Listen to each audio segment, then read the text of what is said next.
Hello students, welcome back to my channel science with Prerna. तो आज हम कुछ इंपॉर्टेंट क्वेश्चंस करने वाले हैं जो प्रीवियस ईयर में आए हुए हैं और ये क्वेश्चंस जो होने वाले हैं वो बहुत ही ज़्यादा इंपॉर्टेंट होने वाले हैं, तो वीडियो को एंड तक ज़रूर देखिएगा।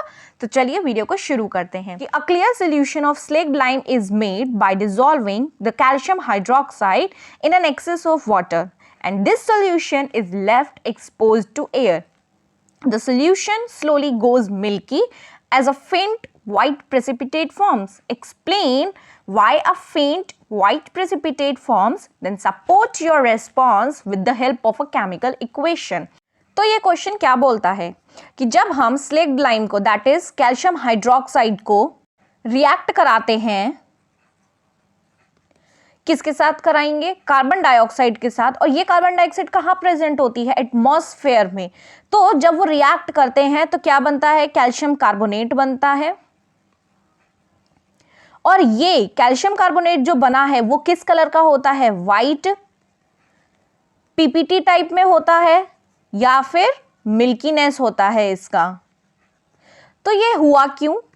जब हमने कैल्शियम हाइड्रोक्साइड को रिएक्ट कराया कार्बन डाइऑक्साइड के साथ, और ये जो कार्बन डाइऑक्साइड है वो क्या है हमारा यहाँ पे? नॉन मेटेलिक ऑक्साइड है। और जब इसने रिएक्ट किया था इस कार्बन डाइऑक्साइड के साथ तो इसने क्या बनाया? कैल्शियम कार्बोनेट बनाया, दैट इज सॉल्ट बनाया। प्लस में वाटर को इसने क्या किया? प्लस में क्या बना? इसमें वाटर बना। और यही जो कैल्शियम कार्बोनेट है मेरी वो किस कलर की है? यहाँ पे वाइट पीपीटी फॉर्म में है।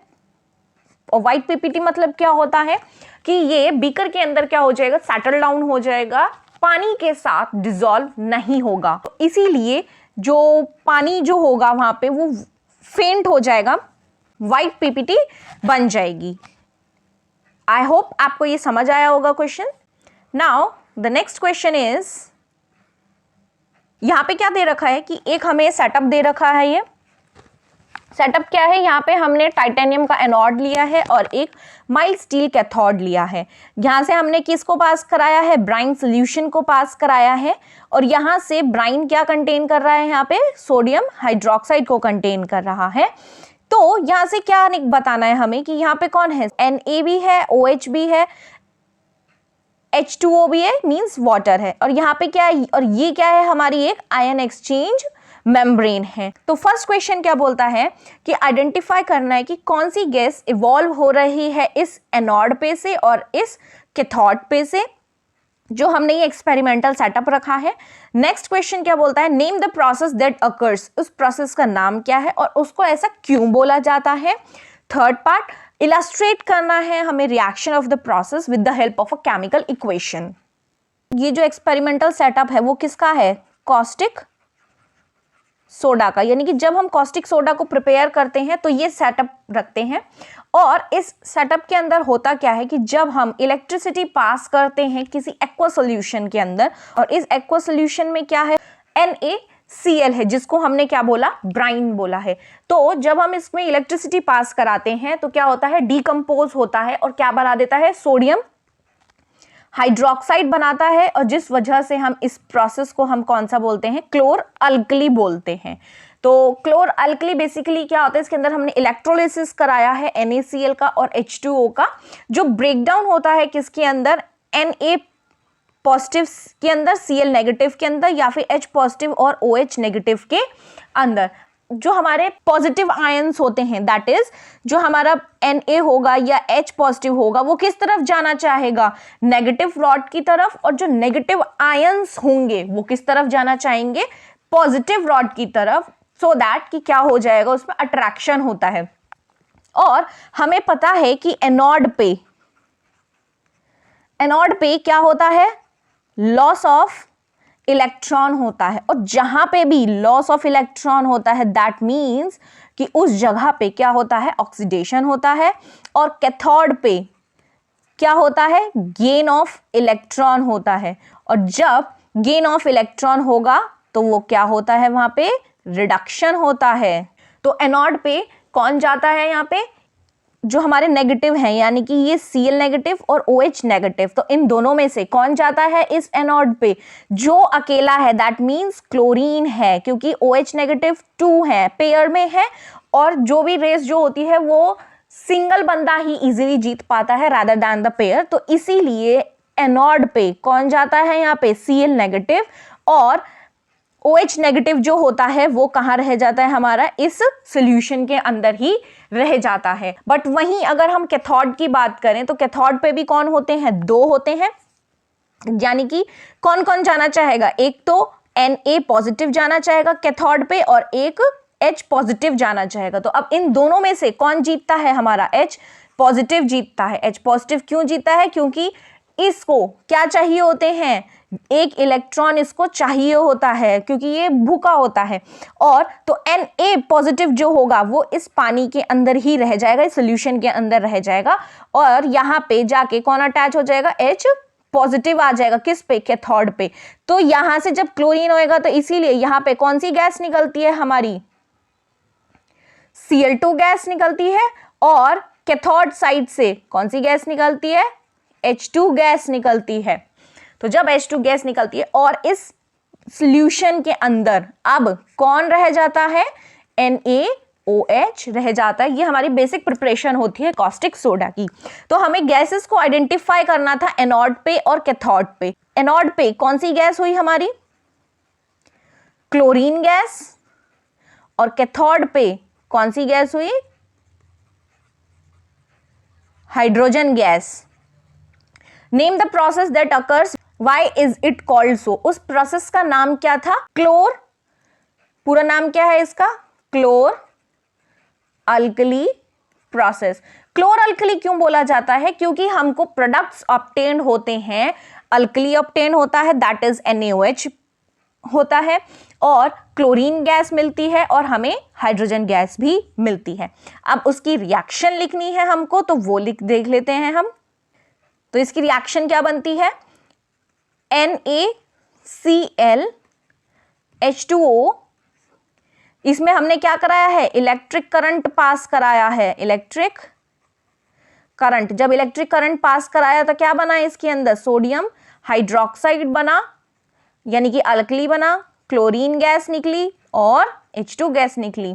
अब हम इसको क्या कर सकते हैं? बैलेंस कर सकते हैं। तो 2 हम यहां लगा देंगे, 2 यहां पे लगा देंगे, और 2 यहां पे लगा देंगे। तो अब हमारी रिएक्शन जो है वो बैलेंस हो जाएगी। तो ये हमारी केमिकल इक्वेशन थी। Now the next question is,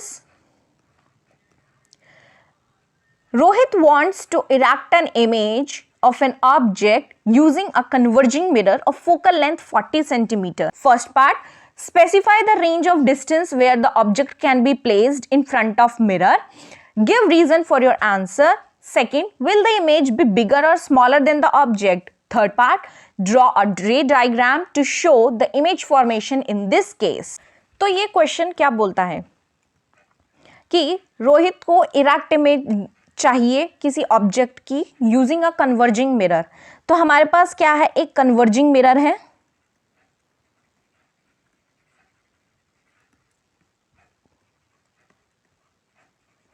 जिसका फोकल लेंथ कितना दे रखा है हमें? 40 सेंटीमीटर का दे रखा है। तो सबसे पहली बात कि ऑब्जेक्ट को वो कहाँ प्लेस करेगा। हमें पता है कि फोकल लेंथ 40 सेंटीमीटर पे, और उसको इरेक्ट इमेज चाहिए। तो इरेक्ट इमेज हमें एक ही केस में मिलती है, कब? जब हम ऑब्जेक्ट को कहाँ रखते हैं? Between F and P। तो इमेज कैसी बनेगी? वर्चुअल एंड इरेक्ट बनेगी। तो जब वो वर्चुअल एंड इरेक्ट बनेगी तो अब हमें इसका क्या बनाना है? एक रे डायग्राम बनाना है। तो रोहित ऑब्जेक्ट को कहां प्लेस करेगा? At a distance of 0 to 40 centimetre, क्योंकि फोकल लेंथ ही 40 सेंटीमीटर का दे रखा है। और उसी केस में हमको इमेज वर्चुअल भी मिलती है, इरेक्ट भी मिलती है, और मैग्नीफाइड भी मिलती है। तो अब इसका रे डायग्राम देख लेते हैं। रे डायग्राम, ये हमारा F है, ये हमारा C है, और ये हमारा क्या है? पोल है। तो जब हम ऑब्जेक्ट को फोकस और पोल के बीच में रखेंगे तो ये हमारा ऑब्जेक्ट है, यहां से लाइन स्ट्रेट गई, फोकस से पास हो गई और सी से जाएगी तो कहां जाएगी ये, और वहीं वापस होती है, बट ये मीट तो हुई नहीं, तो ये कहां जाके मिलती हैं, पीछे जाके मीट करेंगी। तो ये ए बी हमारा क्या हो गया, ऑब्जेक्ट की position, and A dash B dash क्या हो गई, इसकी ऑब्जेक्ट की इमेज की पोजीशन। ये इसका क्या हो गया, रे डायग्राम हो गया। अब आगे क्या बोलता है कि इमेज जो पूछी है वो बिगर होगी या स्मॉलर होगी, तो हमें पता चल गया कि कैसी होगी, इमेज बिगर होगी, इमेज बिगर होगी। आगे क्या बोलता है, रे डायग्राम हो गया। अब इसका कुछ यूज पूछ सकता है कि कन्वर्जिंग मिरर का क्या बताना है, यूज बताना है। तो इसका यूज क्या हो सकता है कन्वर्जिंग मिरर का, it is use as a shaving mirror. Shaving mirror जो होते हैं वहां पे भी इसका यूज किया जाता है, and also used by the dentist. Dentist जो होते हैं वो भी यूज करते हैं to get enlarged teeth image। तो ये हमारा क्वेश्चन था, सिंपल था बहुत, आई होप समझ आ गया होगा। Now the next question is,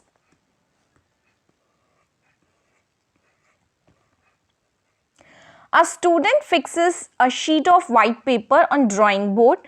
He places a bar magnet in the center of it. He sprinkles some iron filings uniformly around the bar magnet. Then he taps the board gently and observes that the iron filings arrange themselves in a particular pattern. Why do the iron filings arrange in a pattern?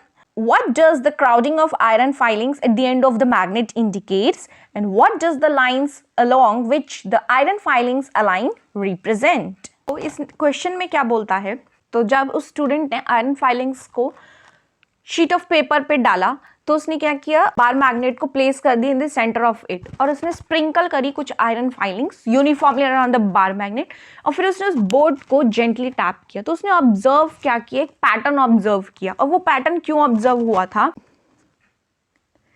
जब हमारी iron filings थी उनको place किया किसमें, magnetic field में around अ bar magnet, क्योंकि जो हमने क्या लगाई थी, बार मैग्नेट लगाई थी, और उस बार मैग्नेट में फिर हमने क्या किया कि आसपास हमने किसको स्प्रिंकल कर दिया था, आयरन फाइलिंग्स को स्प्रिंकल कर दिया था। तो जब आयरन फाइलिंग्स को स्प्रिंकल कर दिया था तो उन्होंने किसकी तरह बिहेव करने लग गए थे, एज ए मैग्नेट, मैग्नेट की तरह बिहेव किया। एंड मैग्नेटिक फोर्स जो एक्सपीरियंस हुआ उस टाइनी मैग्नेट्स के द्वारा, वो उसकी वजह से ही क्या करें, रोटेट करी, और उन्होंने अपने आप को क्या कर लिया, अलाइन कर लिया एक लाइन में along the direction of field lines, यानी कि जहां से फील्ड लाइंस निकल रही थी उन्होंने अपने आप को क्या कर लिया, अरेंज कर लिया। अब नेक्स्ट पार्ट में क्या बोलता है कि what is the crowding of the iron filings at the end of the magnet indicates. Magnet के पास जो आयरन फाइलिंग्स का क्राउडिंग था, यानी कि बहुत सारा झुंड था, वो किस वजह से हुआ। तो जो फिजिकल प्रॉपर्टी इंडिकेट होती है इस अरेंजमेंट के द्वारा वो ये होती है कि मैग्नेटिक फील्ड लाइंस प्रोड्यूस हो गई। कहाँ पे प्रोड्यूस हो गई थी, उस बार मैग्नेट के द्वारा। तो यानी कि उस बार मैग्नेट ने क्या किया, मैग्नेटिक फील्ड लाइंस को प्रोड्यूस कर दिया। और मैग्नेटिक फील्ड लाइंस जब प्रोड्यूस हो गई उस बार मैग्नेट के द्वारा, तो बेसिकली उसकी क्या पता चली, हमें स्ट्रेंथ पता चली कि उस मैग्नेट की स्ट्रेंथ क्या है। थर्ड पार्ट क्या बोलता है कि what does the lines along which the iron filings align represent. तो उन्होंने अलाइनमेंट क्यों कर लिया था, वो किस वजह से किया था, किस लाइंस की वजह से किया था। तो जो मैग्नेटिक फील्ड लाइंस होती हैं वो कभी भी इंटरसेक्ट नहीं करती हैं, दे नेवर इंटरसेक्ट। और मैग्नेटिक फील्ड लाइंस जो होती हैं वो कैसे उसमें होती हैं, एक क्लोज्ड कर्व के अंदर होती हैं। तो ये हमारी कुछ प्रॉपर्टीज होती है मैग्नेटिक फील्ड लाइंस की। दो फील्ड लाइंस जो प्रोड्यूस होती हैं वो एक दूसरे को क्रॉस कभी भी नहीं करती, क्योंकि हमें दो डायरेक्शंस मिल जाएंगी एक सिंगल पॉइंट पे, और ऐसा कभी भी पॉसिबल नहीं होता है। तो ना ही वो इंटरसेक्ट करेंगी, बट हाँ वो किसके अंदर होती हैं, फील्ड लाइंस हमारी हमेशा क्लोज्ड कर्व के अंदर होती हैं।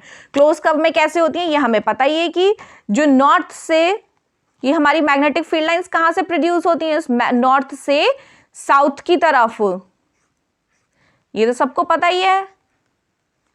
तो कहाँ से निकलती हैं वो? नॉर्थ से साउथ की तरफ, यहां से जाएंगी अंदर आ जाएंगी, यहां से जाएंगी यहां से अंदर आ जाएंगी।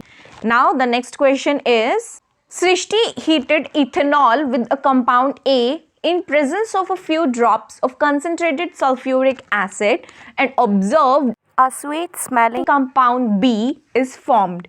When B is treated with sodium hydroxide, it gives back ethanol and a compound C.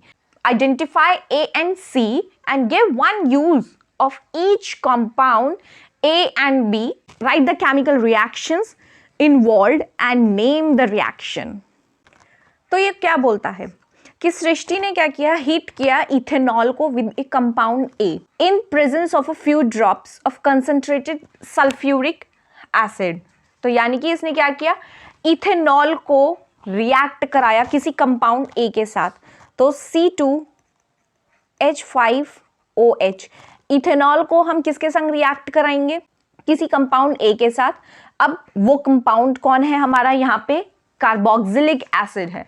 तो कार्बोक्सिलिक एसिड जो है, यहाँ पे हम कौन सा कार्बोक्सिलिक एसिड लेंगे? इथेनोइक एसिड लेंगे। हमने इसको रिएक्ट कराया है किसकी प्रेजेंस में? H2SO4 की प्रेजेंस में। और ये कैसा है? कंसंट्रेटेड है। जब कंसंट्रेटेड है ये, तो इसके अंदर क्या क्या बनेगा? वाटर अलग निकल जाएगा, यानी कि ये H अलग और ये OH अलग। OH यहां से निकल जाएगा, एक H यहां से, तो H2O तो अलग रिलीज हो जाएगा। और क्या बनेगा हमारे पास? CH3C double bond O C2H5। तो बेसिकली ये क्या बना है हमारा? इथाइल इथेनोएट बना है। और ये जो इथाइल इथेनोएट बना है, इसको हम क्या बोलेंगे? ईस्टर बोलेंगे। इसकी स्मेल कैसी होती है? फ्रूटी स्मेल होती है इसकी। इसका यूज किया जाता है इन मेकिंग परफ्यूम्स। और इस रिएक्शन को हम कौन सी रिएक्शन भी बोलते हैं? ईस्टरिफिकेशन रिएक्शन भी बोलते हैं। ईस्टरिफिकेशन रिएक्शन मतलब कि जब हम अल्कोहल को रिएक्ट कराते हैं किसी कार्बोक्सिलिक एसिड के साथ इन the presence of concentrated H2SO4, तो क्या बनता है? ईस्टर बनता है। ये हमारा ईस्टर है और वाटर अलग निकल जाता है, क्योंकि यहाँ पे जो कंसंट्रेटेड H2SO4 है वो किसकी तरह वर्क करता है? एज ए डिहाइड्रेटिंग एजेंट की तरह काम करता है। तो हमसे यही पूछा था कि इथेनॉल के साथ उसने किस कंपाउंड को रखा था। तो यहाँ पे हम क्या बोलेंगे? यहाँ पे ए कंपाउंड जो है वो कौन है? इथेनोइक एसिड है, या फिर कोई भी कार्बोक्सिलिक एसिड हो सकता है। और ये जो इसकी स्वीट स्मेल बनी है, यानी कि ये जो ईस्टर बना है, ये क्या है हमारा? यहाँ पे कंपाउंड बी बना है। तो ये कौन है हमारा? Compound B.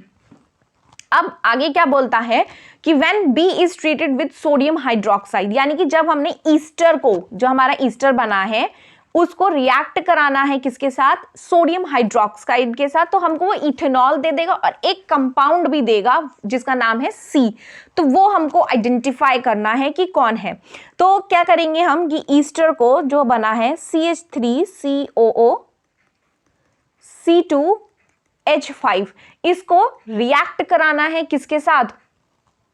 सोडियम हाइड्रोक्साइड के साथ, यानी कि NaOH के साथ। ये हमारा इथाइल इथेनोएट है, यानी कि ईस्टर है ये हमारा। और ये क्या है हमारा? एक स्ट्रॉन्ग बेस है। स्ट्रॉन्ग बेस है और हमने वही रिएक्शन करानी है इसकी। तो ये पॉजिटिव, ये नेगेटिव, और इसके अंदर ये वाला पार्ट जो है वो नेगेटिव और ये पॉजिटिव, यानी कि ये नेगेटिव है, ये पॉजिटिव है, ये पॉजिटिव है और ये नेगेटिव है। तो अब इसके अंदर कौन किसके साथ रिएक्ट करेगा? तो जो सोडियम है वो किसके साथ चला जाएगा हमारा? इस पार्ट के साथ। और C2H5 जो है वो कहां चला जाएगा? इस OH के साथ। तो जब ये रिएक्ट करेंगे तो हमको क्या मिलेगा? C2H5OH मिलेगा, प्लस में क्या मिलेगा? CH3COONA। इसको हम, ये तो हमको मिल गया इथेनॉल। और जो दूसरा कंपाउंड मिला जिसको हम क्या बोलेंगे? यहाँ पे ये C कंपाउंड है, और इस C सी कंपाउंड का नाम क्या लिखना है हमको कि ये सोडियम सॉल्ट है, किसका, इथेनोइक एसिड का, और जिसका नाम क्या है हमारा, सोडियम एसीटेट। इसका नाम क्या है, सोडियम एसीटेट, राइट। तो ये एक हमारा क्या है यहाँ पे, ये एक बेसिक सॉल्ट बोलेंगे, ये हमारा क्या बना है यहाँ पे, बेसिक सॉल्ट बना है। अब हमें क्या लिखना है, इसके यूजेस लिखने हैं कि हम इसका यूज क्या होता है इस कंपाउंड ए का एंड कंपाउंड बी का, जो हमारा कंपाउंड बी बना है। तो कंपाउंड ए का यूज कहां पे होता है,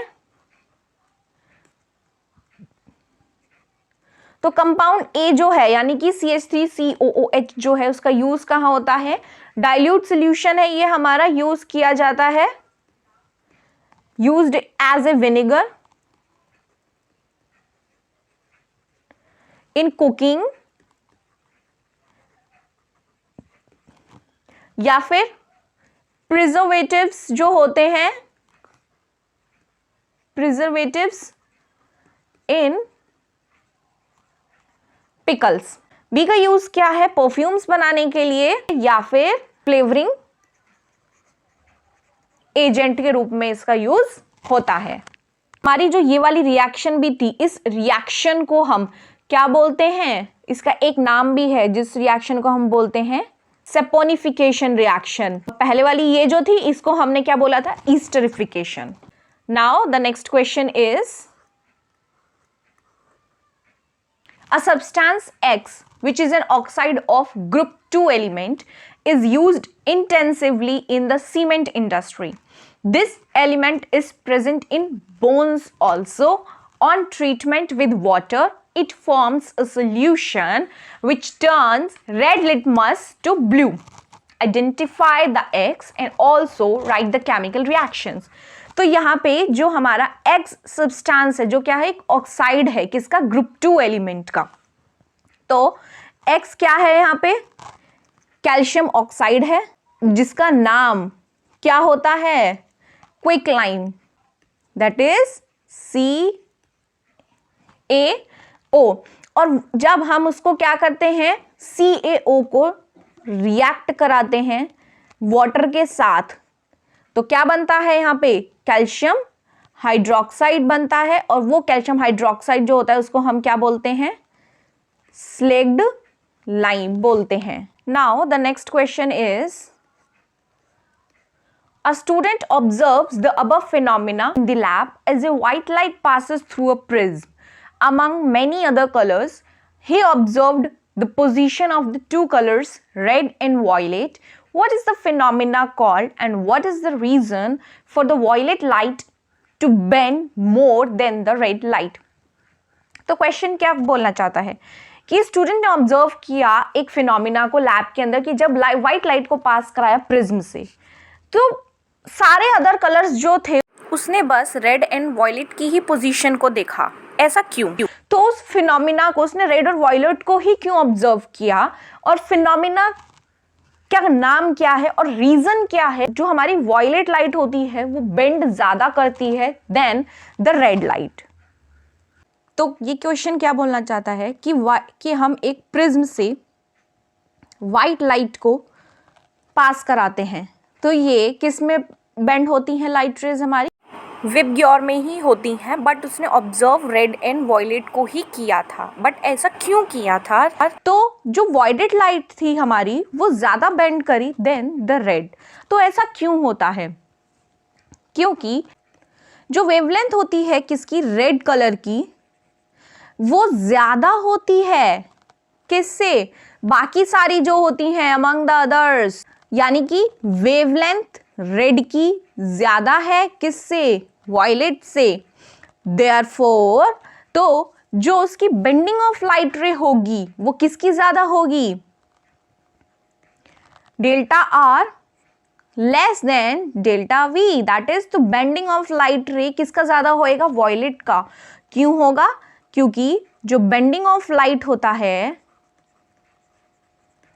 वो इनवर्सली प्रोपोर्शनल होता है 1/, वेवलेंथ के, और इस फिनोमिना को हम क्या बोलते हैं, डिस्पर्जन ऑफ लाइट। एक तो ये वेवलेंथ का कॉन्सेप्ट भी आप कर सकते हैं, और एक और कॉन्सेप्ट आता है इसका कि स्पीड ऑफ लाइट की, कि स्पीड जो होती है वॉयलेट लाइट की प्रिज्म के अंदर वो सबसे कम होती है, स्लो होती है then that of the red.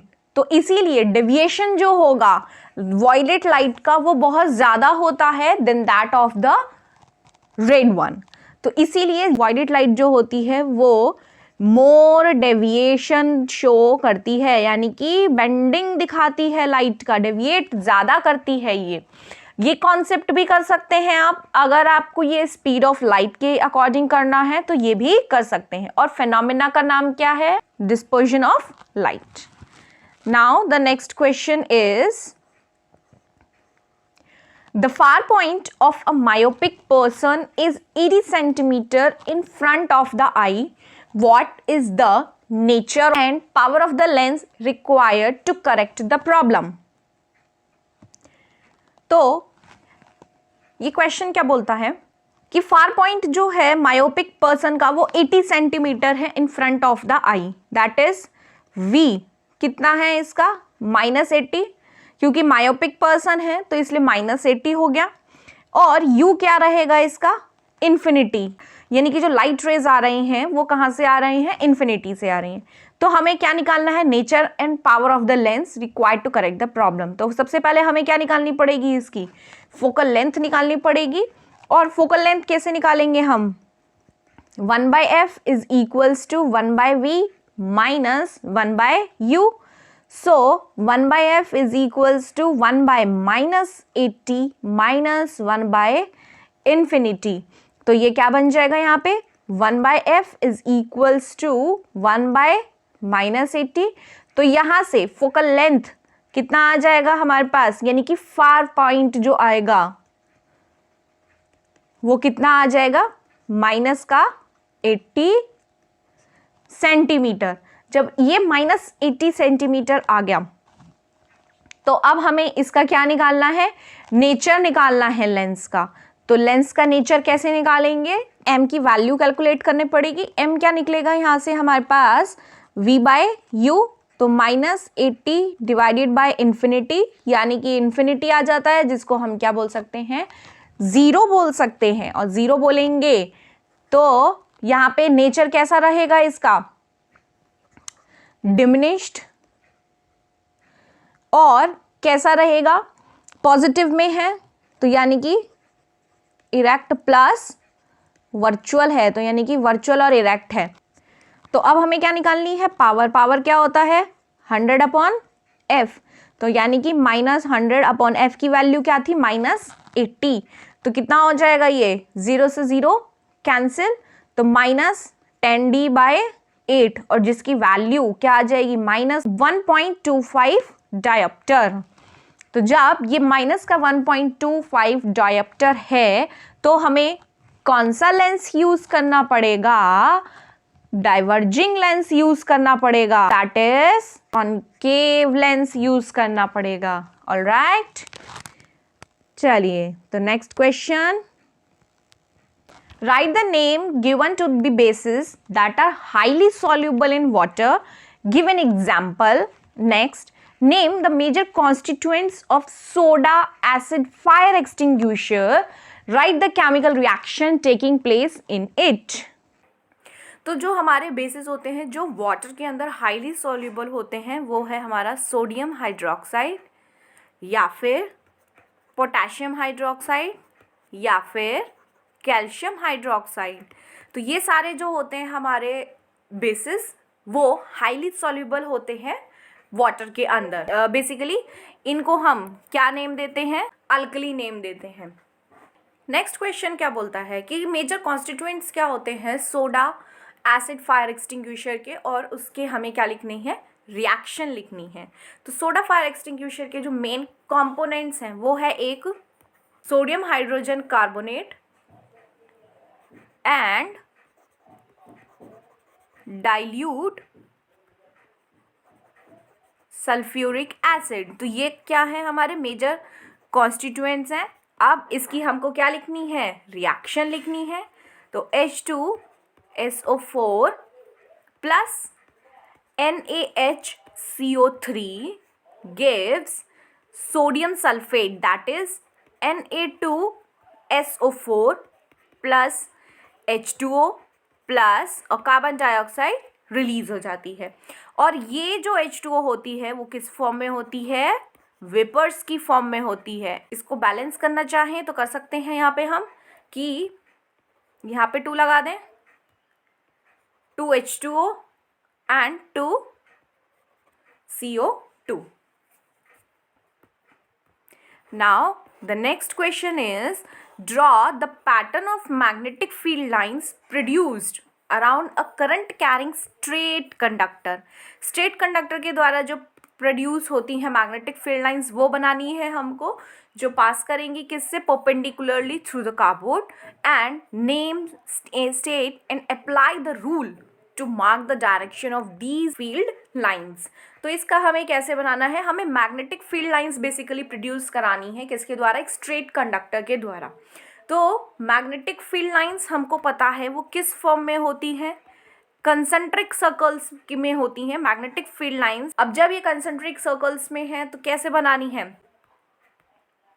यहाँ पे हमको क्या लेना है? एक कार्डबोर्ड, और उस कार्डबोर्ड में हमको किसको अटैच करना है? एक स्ट्रेट कंडक्टर को।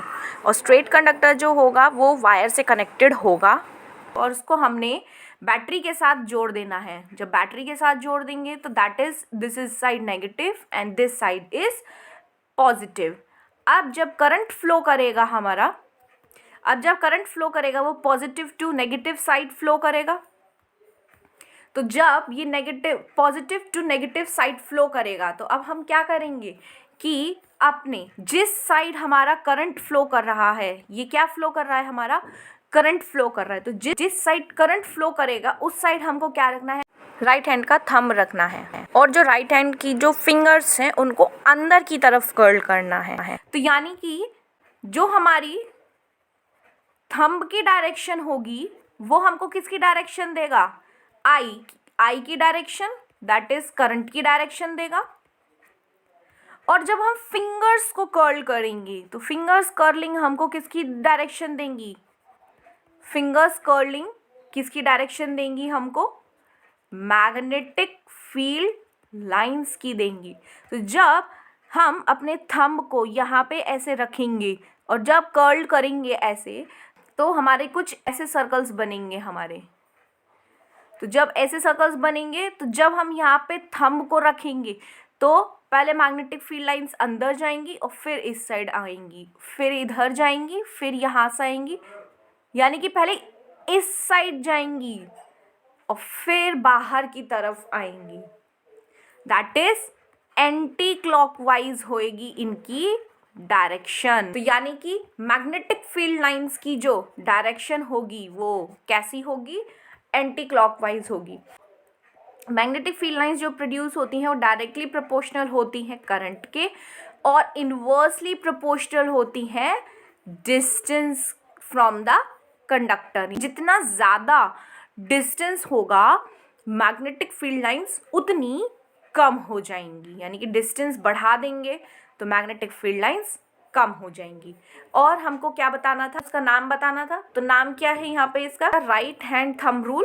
और राइट हैंड थंब रूल क्या बोलता है कि अगर किसी भी करंट कैरिंग कंडक्टर को, तो ये क्या है? हमारा करंट कैरिंग कंडक्टर है। जब हम इसको ग्रिप करके रखेंगे राइट हैंड से और इस तरीके से करेंगे कि जो हमारा थंब होगा वो किस तरफ डायरेक्शन देना चाहिए? जिस साइड करंट फ्लो कर रहा है। और हमारी जो कर्लिंग फिंगर्स होंगी वो किसकी डायरेक्शन देंगी? मैग्नेटिक फील्ड की डायरेक्शन देंगी। और इस रूल को हम कौन सा रूल और बोलते हैं? मैक्सवेल्स कॉर्कस्क्रू रूल भी बोलते हैं। ऑलराइट, तो बेसिकली इसमें क्या था? ये हमारा क्या था? एक करंट कैरिंग कंडक्टर था जिसको हमने कैसे कनेक्ट कर दिया? बैटरी के साथ कनेक्ट कर दिया। पॉजिटिव साइड से करंट फ्लो कर रहा था।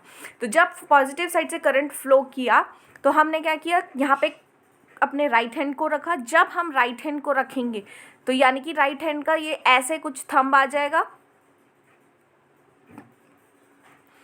राइट हैंड का थंब, और जब हम इसको फिंगर्स को जब हम ऐसे कर्ल करेंगे तो वो कहाँ जाएंगी, पहले अंदर और फिर बाहर। तो यानी कि डायरेक्शन क्या हो जाएगी इनकी, एंटी क्लॉकवाइज हो जाएगी, क्योंकि और मैग्नेटिक फील्ड लाइंस जो होती हैं वो डायरेक्टली प्रोपोर्शनल होती है करंट के। अगर हम करंट बढ़ाते जाएंगे तो मैग्नेटिक फील्ड्स जो बनेंगी वो भी बढ़ती जाएंगी, बट डिस्टेंस के इन्वर्सली प्रोपोर्शनल होती हैं। अगर हम डिस्टेंस को बढ़ाते जाएंगे तो मैग्नेटिक फील्ड लाइंस कम होती जाएंगी as we move away from the conductor.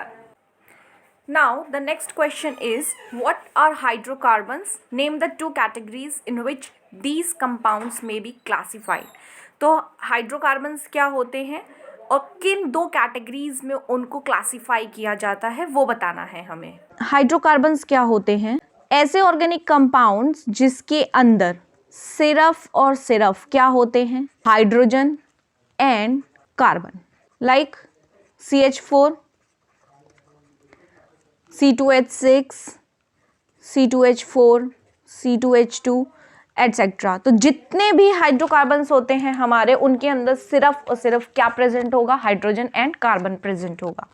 अब इसकी दो कैटेगरीज क्या होती हैं, saturated and unsaturated, saturated and unsaturated hydrocarbons, right. आगे क्या बोलता है, what are alkanes? Alkenes and alkynes, give one example of each. तो जो हमारे सैचुरेटेड होते हैं, that is the hydrocarbons in which, जिनके अंदर कार्बन के एटम्स की जो लिंकिंग होती है वो सिंगल कोवेलेंट बॉन्ड से होती है। किससे होती है, सिंगल कोवेलेंट बॉन्ड से होती है, जिसको हम क्या बोलते हैं, सैचुरेटेड बोलते हैं। और अनसैचुरेटेड में क्या होता है कि ऐसे हाइड्रोकार्बन्स जिसके अंदर एटलीस्ट डबल और ट्रिपल बॉन्ड होते हैं, जिनको हम मल्टीपल बॉन्ड्स बोलते हैं, किस किस के बीच, कार्बन कार्बन के बीच। तो उनको हम क्या बोलते हैं, अनसैचुरेटेड। और जिसमें नाम क्या आता है, यानी कि अल्कीन्स एंड अल्काइंस। और इन सिंगल और इनसैचुरेटेड वालों को हम बोलते हैं अल्केन्स। तो इसका एग्जाम्पल क्या हो सकता है कि अगर हमारा एक कार्बन है तो यहाँ एक हाइड्रोजन, यहाँ एक हाइड्रोजन, ये एक हाइड्रोजन और ये एक हाइड्रोजन, तो बेसिकली क्या बन गया, CH4 बन गया। सिमिलरली अल्कीन्स का क्या बन सकता है, डबल बॉन्ड चाहिए, तो एक कार्बन, हाइड्रोजन, हाइड्रोजन, यहां पे अब डबल बॉन्ड हो जाएगा कार्बन के बीच में, और एक हाइड्रोजन इधर, एक हाइड्रोजन इधर। अल्काइंस में ट्रिपल बॉन्ड होता है, यानी कि HC ट्रिपल बॉन्ड CH, तो यानी कि CH triple bond CH, right. और ये क्या हो गया हमारा, CH2 CH2। तो ये हो गया हमारे अल्कीन्स और ये हो गए हमारे अल्काइंस। ये हैं हमारे डबल बॉन्ड और ये हैं हमारे triple bond, alright. Now the next question is, explain the given reactions with the examples. First reaction क्या है, हाइड्रोजिनेशन रिएक्शन। हाइड्रोजिनेशन क्या बोलती है, एडिशन ऑफ हाइड्रोजन। और ये जो रिएक्शन होती है वो किसके लिए होती है, हमारी अनसैचुरेटेड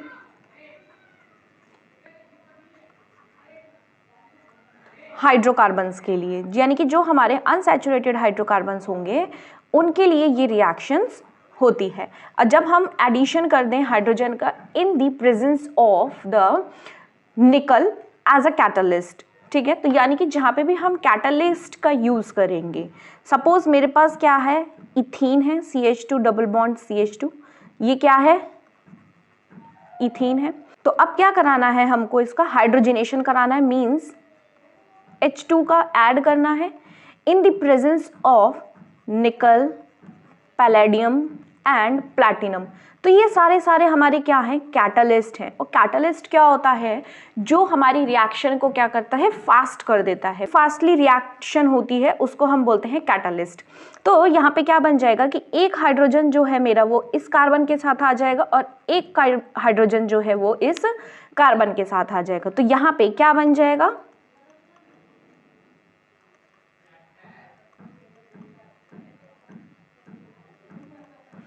तो ये 2 बॉन्ड का बन गया, तो ये क्या बन गया मेरा, इथेन बन जाएगा। यानी कि अनसैचुरेटेड से अब ये सैचुरेटेड बन जाएगा और इसका फॉर्मूला क्या हो जाएगा, C2H6 हो जाएगा। इस रिएक्शन को हम कैटालिटिक हाइड्रोजिनेशन रिएक्शन भी बोलते हैं, क्योंकि यहाँ पे हमने निकल का, पैलेडियम का और प्लैटिनम का यूज किया है एज ए कैटलिस्ट। अब इन्हीं का क्यों यूज करते हैं, क्योंकि ये जो है हमारे निकल, पैलेडियम, प्लैटिनम, उनके सरफेस पे क्या होते हैं, स्मॉल पोर्स होते हैं, सो दैट कि ये जो हाइड्रोजन गैस है वो इजीली इनके सरफेस पे आके क्या हो जाती है, स्टिक हो जाती है। इसीलिए इसको हम हाइड्रोजिनेशन रिएक्शन अब बोलते हैं। नेक्स्ट आती है हमारी ऑक्सीडेशन रिएक्शन। ऑक्सीडेशन रिएक्शन क्या बोलती है, ऐसी रिएक्शंस जिसके अंदर अल्कोहल्स को ऑक्सीडाइज कराया जाता है। और किसके अंदर कराया जाता है, कार्बोक्सिलिक एसिड के अंदर। कार्बोक्सिलिक एसिड के अंदर किसकी प्रेजेंस में कराया जाएगा, in the presence of oxidising agent. अब यहाँ पे ऑक्सीडाइजिंग एजेंट कौन कहलाएगा, हमारा ऑक्सीडाइजिंग एजेंट। और यहाँ पे ऑक्सीडाइजिंग एजेंट कौन है हमारा, KMnO4, जो किस नेचर का है, अल्कलाइन नेचर का है, राइट। तो हमने क्या किया, इसको अल्कोहल है मेरे पास CH3CH2OH, मैंने क्या कराया, इसको रिएक्शन कराई इसकी इन the presence of alkaline KMnO4 और हीट कराया। तो जब हीट कराऊंगी तो किस में कन्वर्ट हो जाएगा, ये कार्बोक्सिलिक एसिड में कन्वर्ट हो जाएगा। तो यानी कि CH3COOH में कन्वर्ट हो जाएगा।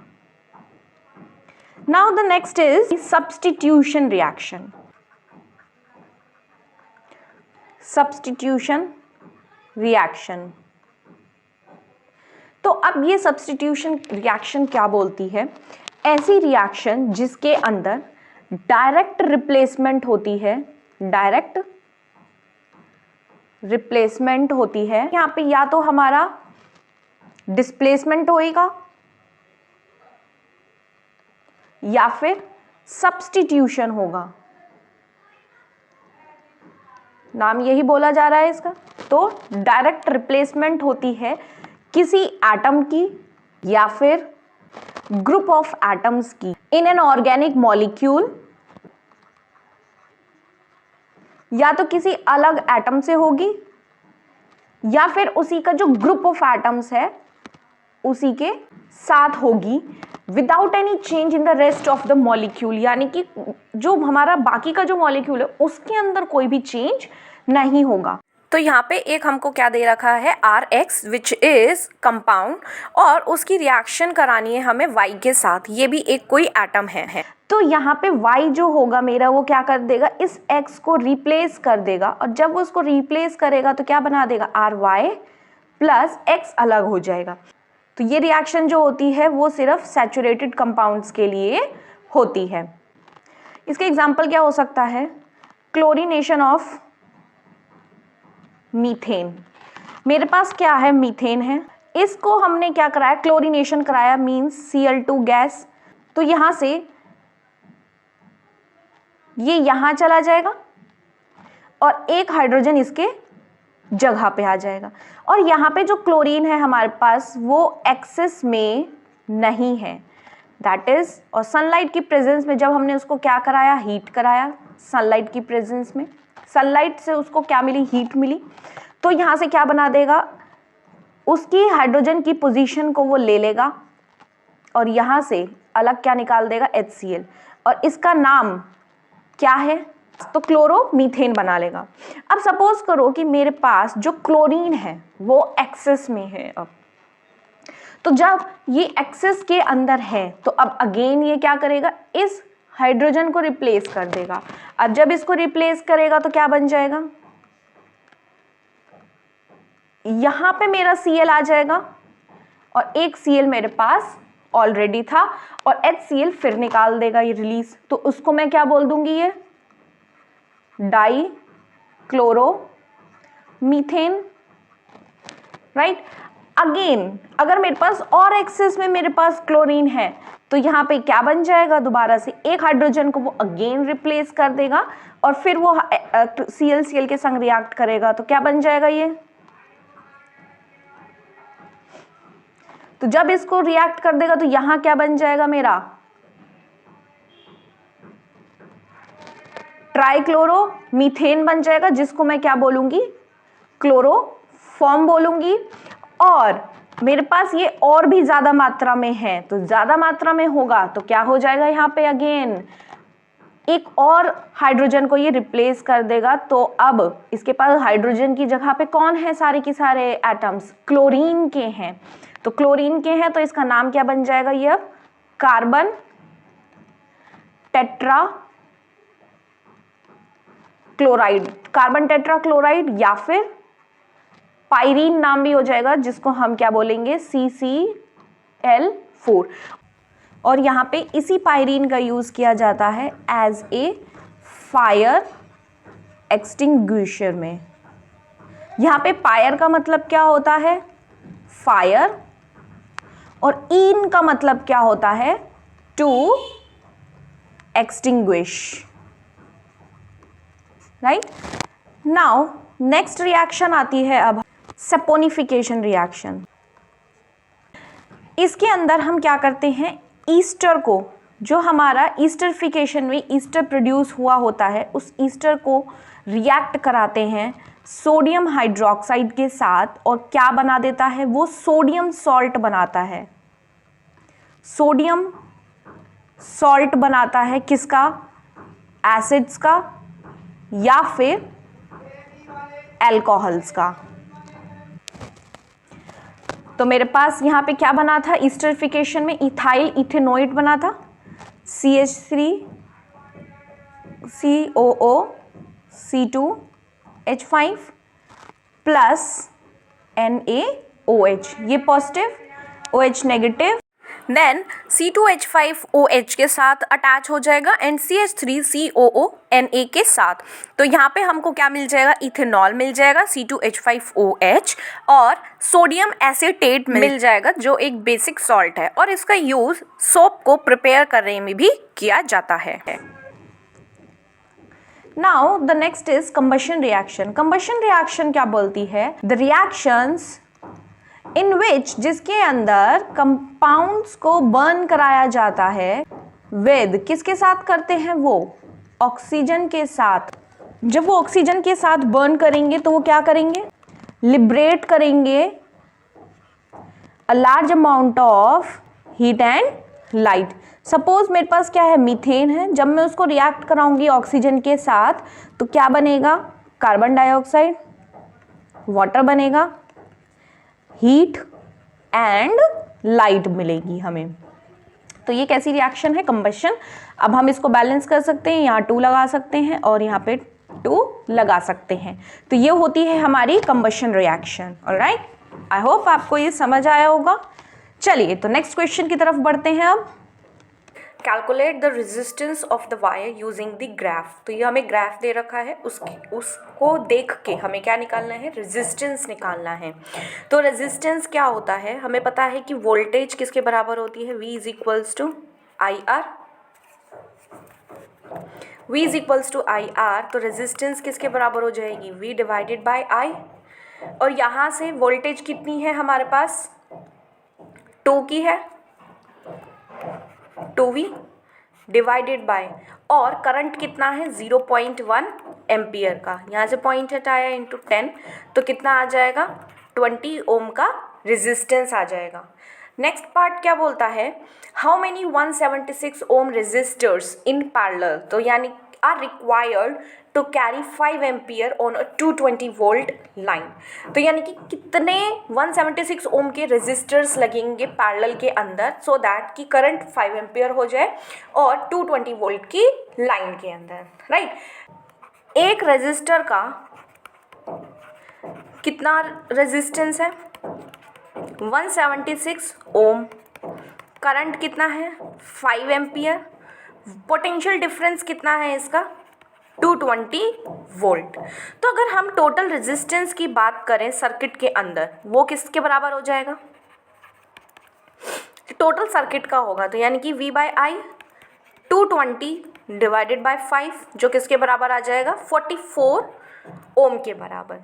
लेट कर लेते हैं अगर हम कि let the number of 176 ohm resistors जो हमारे पैरेलल में होंगे in parallel is equals to x, ये सपोज करके चल सकते हैं हम। तो रेजिस्टेंस कितना हो जाएगा उनमें पैरेलल में जब हम उनको ज्वाइन करेंगे? तो 176 ओम डिवाइडेड बाय x रेजिस्टेंस आया है वो किसके बराबर होगा? जो टोटल रेजिस्टेंस जो है हमारे सर्किट के अंदर, दैट इज कि 176 by x is equals to 44 ohm. तो अगर यहाँ से हम x की वैल्यू फाइंड आउट करें तो कितनी आ जाएगी? 176 डिवाइडेड बाय 44, और जो किसके बराबर आ जाएगी यहाँ पे? 4 रेजिस्टर्स के। तो हमको कितने रेजिस्टर्स चाहिए होंगे? 4 रेजिस्टर्स चाहिए सो दैट कि करंट कितना हो जाएगा इसके अंदर? 5 एम्पियर, और वोल्टेज कितनी होएगी उसकी? 220 वोल्ट। नेक्स्ट क्वेश्चन क्या है इसका? Define electric power and derive the relation between the power, potential difference and the resistance. तो पावर जो होती है वो किसके बराबर होती है? रेट ऑफ डूइंग वर्क, यानी कि किसी काम को किया जा रहा है और कितनी जल्दी जल्दी किया जा रहा है, रेट ऑफ डूइंग वर्क, उसको हम क्या बोलते हैं? पावर बोलते हैं। या फिर कितनी अमाउंट की इलेक्ट्रिक एनर्जी, कितनी अमाउंट की इलेक्ट्रिक एनर्जी को कंज्यूम किया जा रहा है in a circuit per unit time. तो यानी amount of electric energy consumed per unit time में। ओके, अब आगे क्या बोला इन्होंने कि रिलेशन निकालना है हमको किस किस के बीच में? पावर के बीच में, पोटेंशियल डिफरेंस के बीच में एंड द रेजिस्टेंस के बीच में। हमें पता है कि P is equals to V I, P is equals to V I होता है and I is equals to V R. तो अगर हम इस I की जगह पे वी आर पुट कर दें तो P is equals to V into V by R. तो यहाँ से क्या बन जाएगा? P is equals to V square by R. तो ये एक हमारा क्या होता है? रिलेशन होता है किस किस के बीच में? पावर, वोल्टेज और रेजिस्टेंस के बीच में। तो पावर क्या होता है? वो V इंटू आई, और I हमें पता है ओम्स लॉ के हिसाब से, बाय ओम्स लॉ कितना होता है? I is equals to V by R. तो P, ये I की वैल्यू जो है वो यहाँ पे पुट कर देंगे हम, तो P is equals to V into V by R, और P की वैल्यू क्या हो जाएगी? V square by R. Now the next question is, with the help of a suitable diagram, derive equivalent resistance of 3 resistors R1, R2, R3 which are connected in series। तो हमें एक diagram के साथ derive करना है equivalent resistors किसका? 3 equivalent resistance 3 resistors का, जब हम उनको किस में कनेक्ट करेंगे? सीरीज में कनेक्ट करेंगे। तो चलिए करते हैं। तो अब इस क्वेश्चन में क्या करना है? हमको एक सर्किट बनाना है जिसमें हमको 3 रेजिस्टर्स कनेक्ट करने। ये है मेरा R1, ये है R2 और ये है मेरा R3, that is resistor 1, resistor 2 and resistor 3। और उसको मैंने एक बैटरी के साथ क्या कर दिया है? कनेक्ट कर दिया है। ये मेरा है R1, ये है R2 और ये है R3। ये पॉजिटिव साइड है, ये नेगेटिव साइड है, तो करंट हमारा पॉजिटिव टू नेगेटिव फ्लो करेगा। ये मान के चल सकते हैं हम कि ये इसका पॉइंट A है, ये पॉइंट D है और ये बाकी के पॉइंट जो हैं वो B, सी है। तो सीरीज के अंदर क्या रहता है, आई सेम होता है और पोटेंशियल डिफरेंस जो होता है वो डिफरेंट हो जाता है। तो जब ऐसा होगा तो टोटल पोटेंशियल डिफरेंस अगर हम निकालेंगे कि कितना टोटल पोटेंशियल डिफरेंस होगा अक्रॉस द एडी, वो किसके बराबर हो जाएगा, जो पोटेंशियल डिफरेंसेस जो रेगुलर रेजिस्टर के लिए, that is A B, potential difference across AB plus the potential difference across BC plus potential difference across CD। तो total potential difference की बात करें अगर हम, तो यहाँ पे तो V1 आ जाएगा, ये V1 है, ये V2 है और ये V3 है, ये V1 है हमारा। तो यहाँ पे क्या हो जाएगा, तो यहाँ पे हो जाएगा हमारा V is equals to V1 plus V2 plus V3, यही होगा।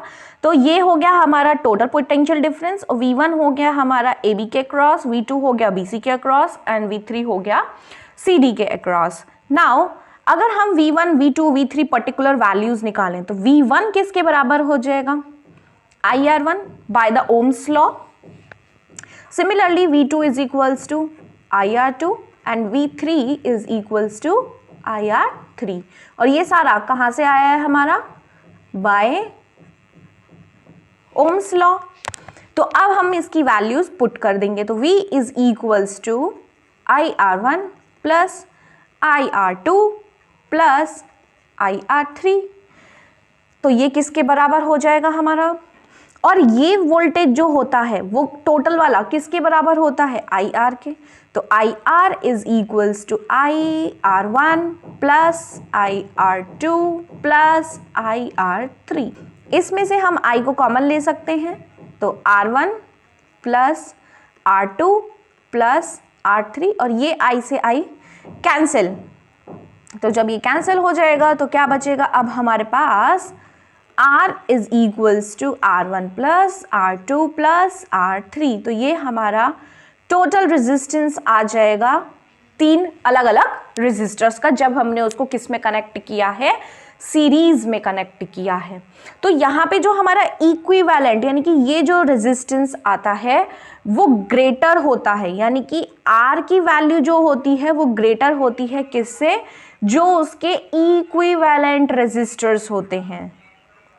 तो इक्विवेलेंट रेजिस्टर्स जो होते हैं, और इसीलिए हमें यहाँ पे क्या मिलता है, मैक्सिमम इफेक्टिव रेजिस्टेंस मिलता है, हमको मैक्सिमम इफेक्टिव रेजिस्टेंस मिलता है।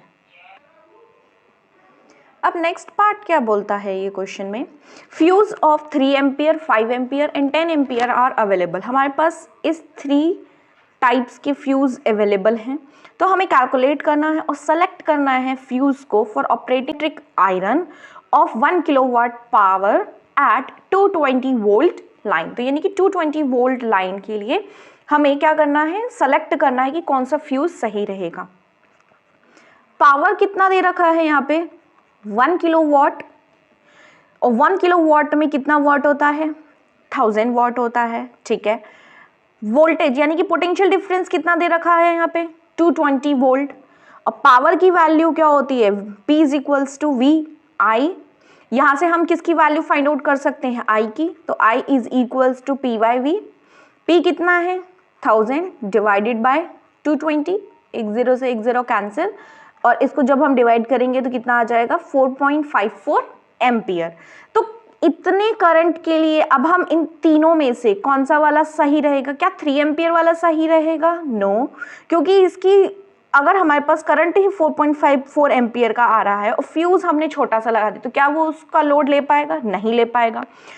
नेक्स्ट बारी आती है 5 एम्पियर की, तो क्या ये 5 एम्पियर वाला अप्रोप्रिएट रहेगा, जी हाँ, 5 एम्पियर वाला अप्रोप्रिएट रहेगा, क्योंकि अगर हम 3 एम्पियर का यूज करते हैं तो वो बर्न आउट हो जाएगा, और वहीं अगर हम 10 एम्पियर का करते हैं तो वो ओवरलोड कर देगा हमारे सर्किट को। तो इसीलिए 5 एम्पियर वाला जो हमारा फ्यूज रहेगा वो एकदम करेक्ट रहेगा।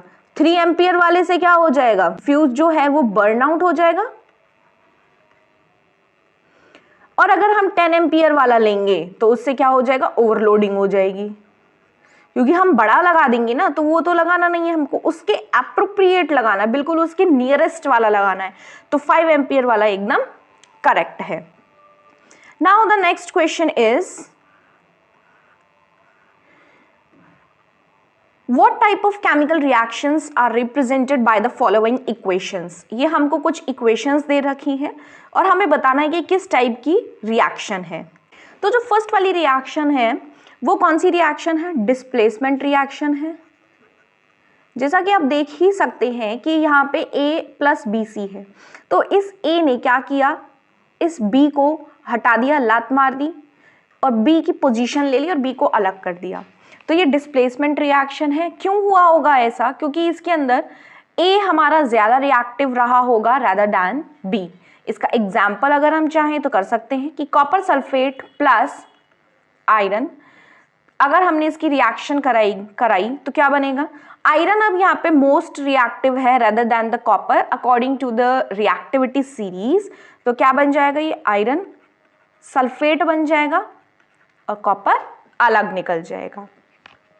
नेक्स्ट रिएक्शन कौन सी है अब हमारी कि AB plus CD gives AC plus CD। A ने किसके साथ रिएक्शन कर ली? C के साथ, और B ने किसके साथ कर ली? D के साथ।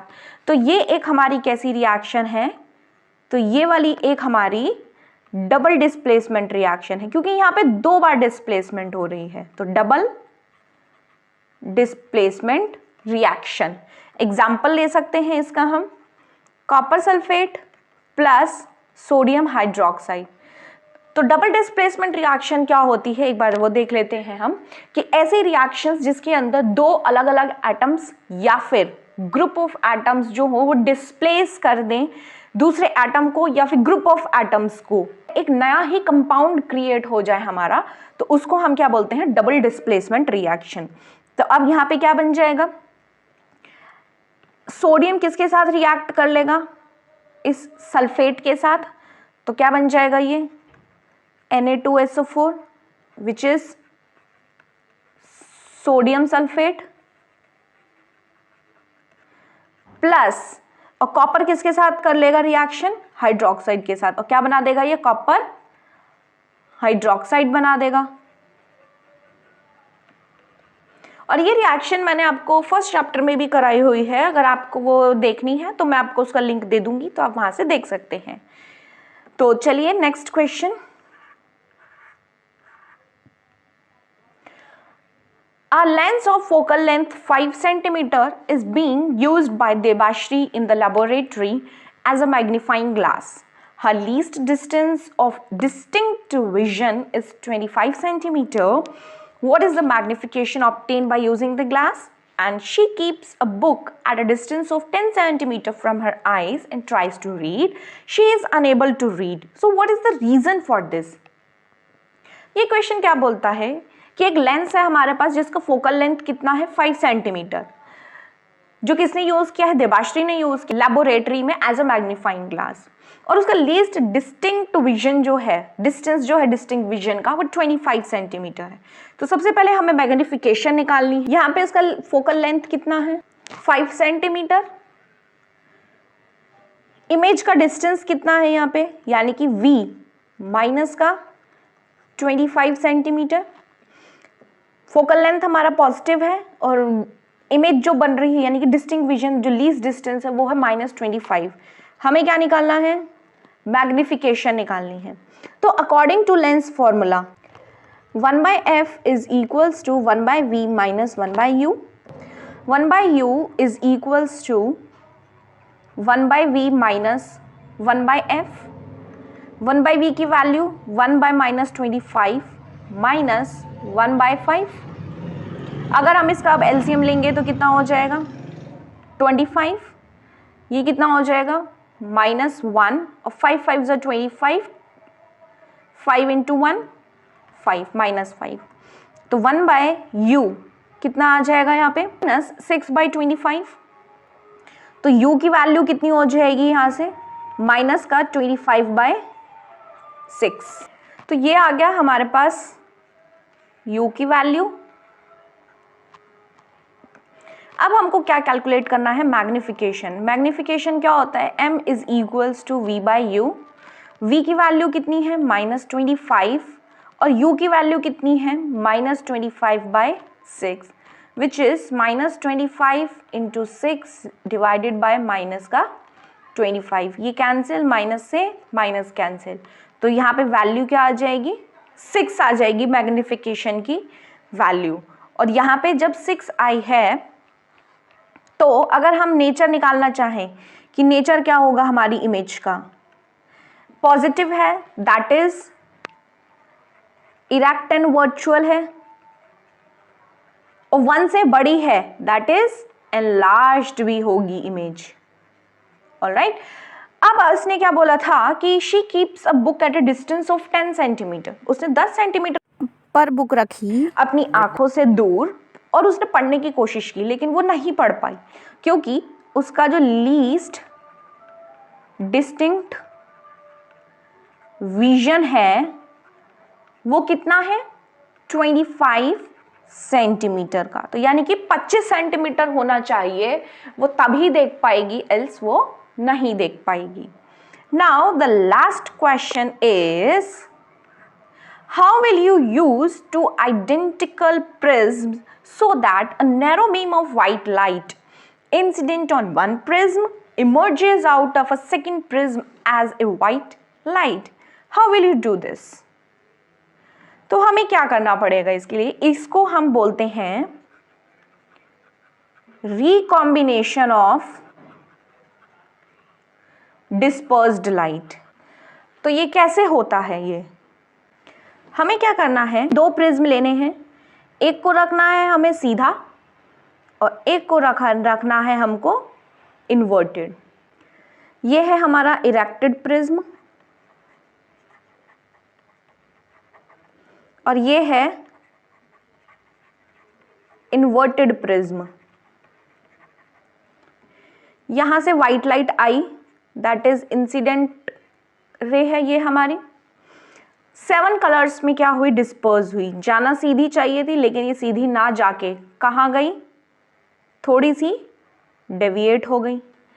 तो ये कौन सी थी हमारी फिर आर, और ये कौन सी थी वॉयलेट, और यहाँ पे जो एक बन रहा है वो है हमारा एंगल।